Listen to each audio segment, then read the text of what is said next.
An old girlfriend once told me there really are only two stories ever told.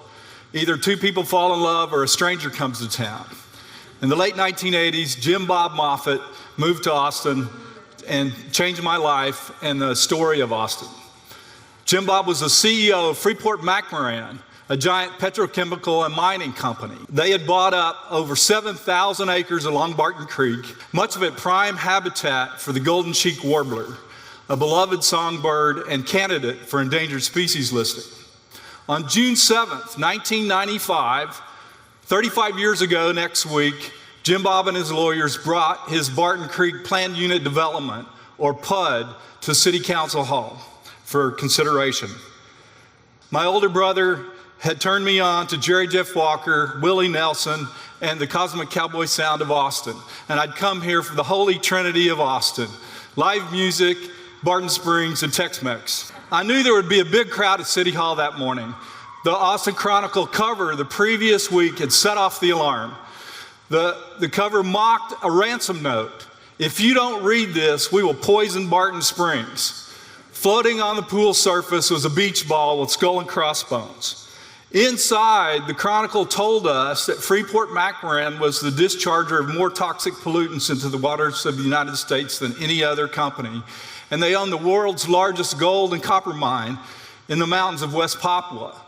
Their Grossberg mine disappeared and displaced indigenous native West Papuans, converting the entire Aqua River system into a giant sluice, delivering mine waste from the mountains to the sea.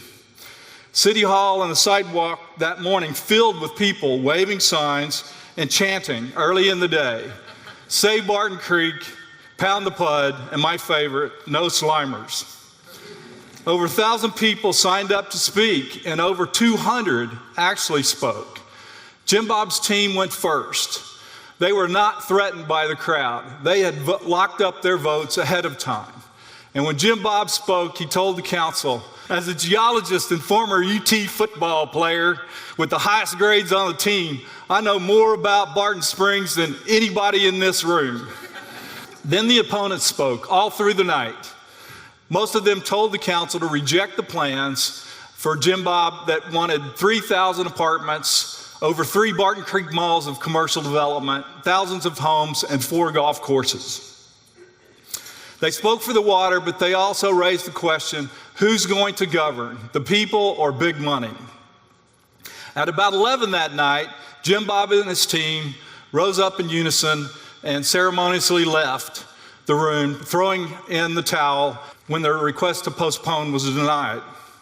As the sun rose the next morning, the last speaker spoke, and it was time for the council to decide. Shipman, council member, made the motion to deny the PUD. Cheers and standing ovation erupted. But then she added, "and grant the requested variances." Almost nobody had heard this, but I did, and I turned white. Jim Bob's team had not thrown in the towel. They'd simply played possum all night long. They'd crafted a masterful motion, fed it to Sally Shipman, one that would really screw Austin, but sounded like a win for the people. But just as quickly, Councilmember Robert Barnstone jumped in. Barnstone was a developer himself, an early pioneer in redeveloping the decaying central city.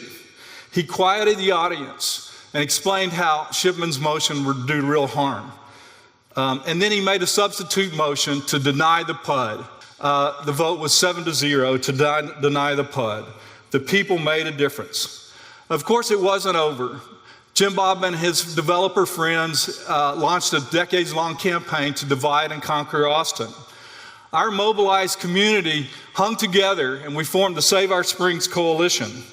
We exercised our right to direct democracy under the Austin City Charter and petitioned the Save Our Springs ordinance onto the ballot. And on August 8th, 1992, almost 2-to-1 margin, city voters approved the SOS ordinance. A developer lawsuit attacked the ordinance, but it failed when then Texas Supreme Court Justice Greg Abbott wrote the opinion upholding the ordinance as valid.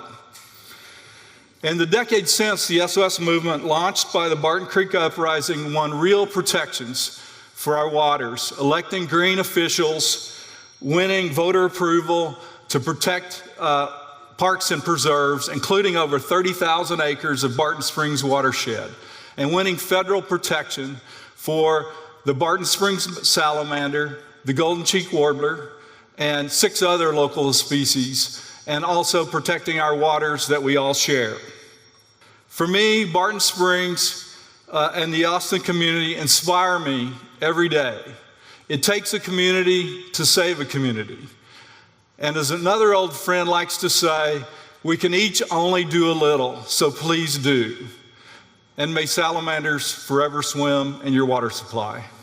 Thank you.